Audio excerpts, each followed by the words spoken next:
What is going on, y'all? It is the Caveman back at it again with another video, and here I am nearly a whole year later from the 2020 to the 2021 NFL season, making a very identical video. As you read by the title, I do think the Indianapolis Colts are going to shock a lot of people, and I'm going to tell you why in just a second. But before we get into all of that, you guys know the drill around here. Mott's applesauce if you're ever hungry, thirsty, whatever it might be. Mott's applesauce will satisfy whatever satisfy you need to satisfy you of the Caveman guarantee. I promise it will never fail you. Let me explain my reasoning behind my Buffalo Bills AFC rival.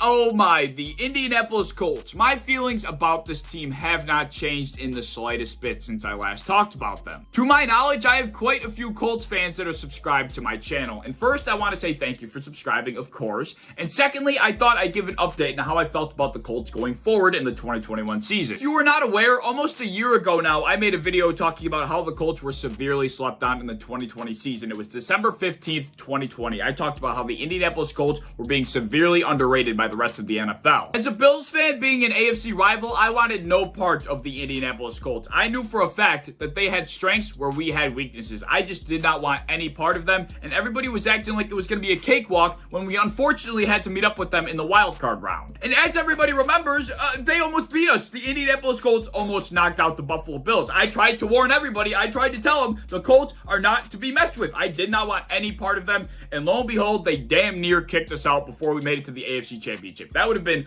quite the upset if we're being honest. And now as the 2021 season has gotten underway, I'm starting to feel the same type of way that I felt about the Colts last year, except this year. The Colts are being once again extremely slept on and extremely underrated week after week, and I think they're sooner than later going to wake the rest of the NFL up. When looking at the AFC and evaluating what the playoff picture might look like come January, it's extremely gray. Like, there is no clear-cut black and white answer to what the AFC playoff picture is going to look like at this point in time. I made a whole video just a couple days ago talking about how competitive the AFC is. I mean, there are just so many damn good teams in our conference right now, and we don't know what the playoff picture is going to look like because of the amount of talent. We don't know what teams are going to be able to squeak in. There's, of course, our locks being the Buffalo Bills, the Baltimore Ravens, and the Cleveland Browns. I would say those three teams are probably locks up to this point, assuming everything goes to plan. But then, of course, there's our surprises that we've had this season, being the Cincinnati Bengals, who are currently sit at 3-2, I believe. We also have the Las Vegas Raiders, who have come on the scene to be some sort of decent team, which I never would have expected. And the Kansas City Chiefs are a surprise. I never thought I'd be sitting here saying that the Chiefs are not a lock to be in the playoffs at week 5. I mean, they sit at 2-3. That's craziness right now. They honestly are on the outside looking in when it comes to the AFC playoff picture. The one team that is completely left out of this conversation is the Indianapolis Colts. 10 times out of 10, I never hear this team's name called because they sit at 1-4. Nobody's really afraid of them. You know, everybody's looking at what they can see on the surface, and they don't think the Colts are a threat to anybody. Of course, you might ask, well, why should we think that the Indianapolis Colts are going to be a threat? They're 1-4, second in the AFC South, blah, blah, blah. I get it, all right? When you look at the surface statistics, when you look at the Colts for their win-loss record, you might not get the idea that they have any chance at getting into the playoffs. I understand that. Well, let me clue you in on some details that are not apparent to the naked eye when talking about the Indianapolis Colts. So let's go behind the scenes real quick. The Colts have had by far the toughest 5-game stretch to begin the season with. They have gone through the gauntlet. I mean, it's been hell. I would imagine as a Colts fan, it's been hell. First, it was the Seahawks. Then it was the Rams. Then it was the Titans. The Dolphins was a bit of a break, but then week 5 was the Ravens. I mean, it's just not been easy. And for a team that went through some major offseason changes by bringing in a whole new quarterback to their system and getting adjusted, I mean, that is quite the gauntlet to go through. Not to mention, they were not 100% healthy going into the season, and I would argue that they're not 100% healthy right now. I mean, they're not 100% healthy. I don't have to argue it. So let's break down how these first 5 games for the Indianapolis Colts have gone so far. First week against the Seattle Seahawks, Carson Wentz in his new system with his new team is going to dip his toes in the water to see how things go. Of course, his toes happen to be on a foot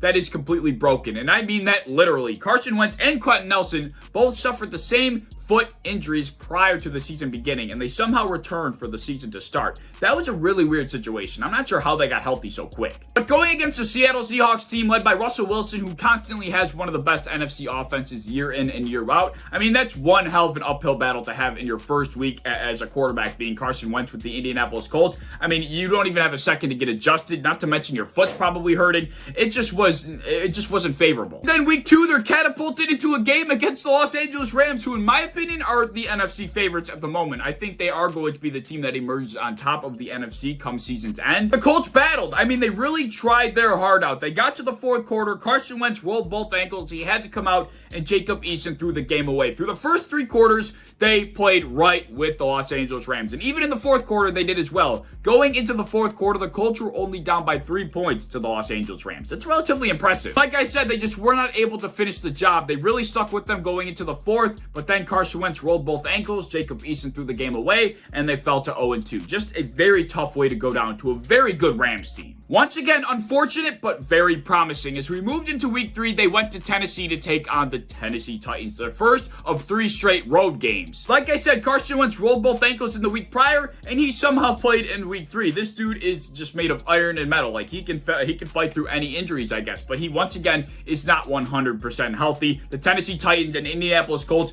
duke it out for 3 straight quarters, and the Colts are only down by 1 point heading into the fourth quarter. Once again, sticking through with their opponent through 3 quarters. The Colts were down by 1 going into the fourth quarter, but unfortunately, the Tennessee Titans pulled away with it in the fourth. So, that's just another tough way to go down, but it seems like the Colts are starting to make steps in progress. So the Colts fall to 0-3. Do we notice a trend that's starting to begin here?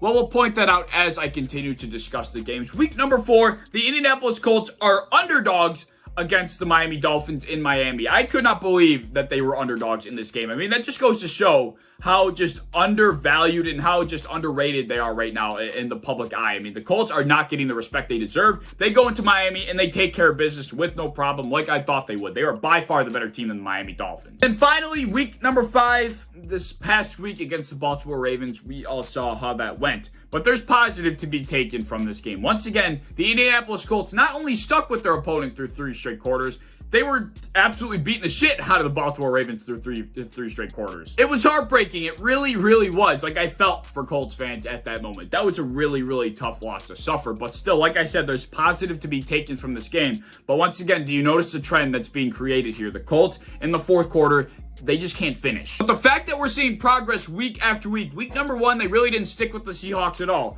Week number 2, they stuck right with the Rams all through 4 quarters, let's be honest here. Week number 3, they stuck with the Titans through 3 quarters, then lost it in the fourth. Week number 4, they took care of business. And week number 5, they stuck with the Baltimore Ravens through 3.5 quarters, and then blew it in the fourth and in overtime. But still, there's progress being made here. If the Colts are able to play the football that they played in the first 45 minutes against the Baltimore Ravens, except in all 60 minutes, they're going to be a very tough team to beat. If they can put together a full game, I mean, the Indianapolis Colts are going to be looking like the playoff team they were last year, even better at that. But finishing against good teams like they've been playing against is not easy whatsoever, especially when you're a new quarterback and a new offense like Carson Wentz is. That's just not easy, but I think it's going to benefit the Colts in the long term, as now I think they're battle tested. 4 out of the first 5 teams that they played against rank in the top 15 for points for, and 3 out of those 5 rank in the top 10. I mean, if that just doesn't go to show how tough of a freaking schedule they've had, I don't know what will. But now that they're out of the gauntlet, I could easily see the Indianapolis Colts stringing together a couple wins, hitting a nice win streak, and potentially making a push for the playoffs as the season progresses. Something I also discovered that is a major problem for the Indianapolis Colts is their ability to finish in the red zone. Not only are they struggling to finish their fourth quarters, they're struggling to finish in the red zone as well.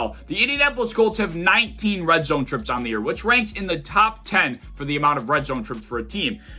And they actually only convert on 37% of those trips. That ranks last in the NFL. I mean, that's abysmal. The fact that you have 19 red zone trips and only 7 total touchdowns out of those trips, that is just not a percentage that can win you football games. Colts are just struggling to put up 7 points when they get within the 20-yard line. And if that percentage is just slightly boosted, if they're able to figure that issue out, I mean, hell, if they were able to figure that issue out earlier, I think they'd be above 500 right now with their record. But that seems to be the struggle for the Indianapolis Colts right now. Simply finishing the entire 60 minutes, finishing the fourth quarter, finishing the red zone trip, finishing that drive. They just need to figure out how to put everything together to make a complete drive and make a complete game. But once again, this isn't all negative news, right? If the Indianapolis Colts are able to fix this issue that is very fixable and boost their red zone trip conversion percentage to about 50%, hell, maybe even 60%, this will be a very tough team to beat. The fact that the Indianapolis Colts are hanging around in games with very good teams with this bad of a red zone conversion percentage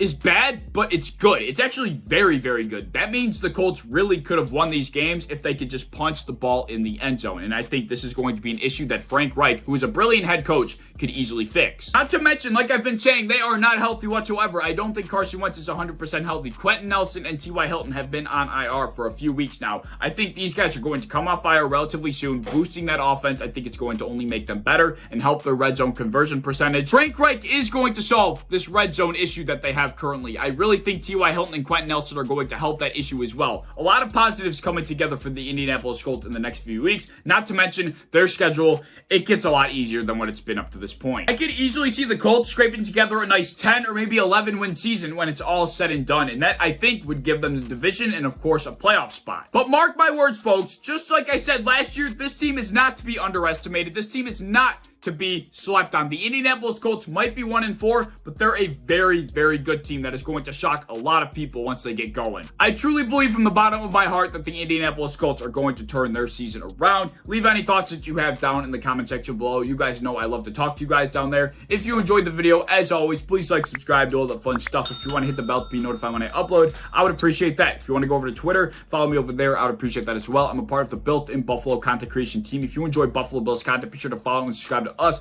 on any social media team I have, and I hope to see you in the next one. Peace.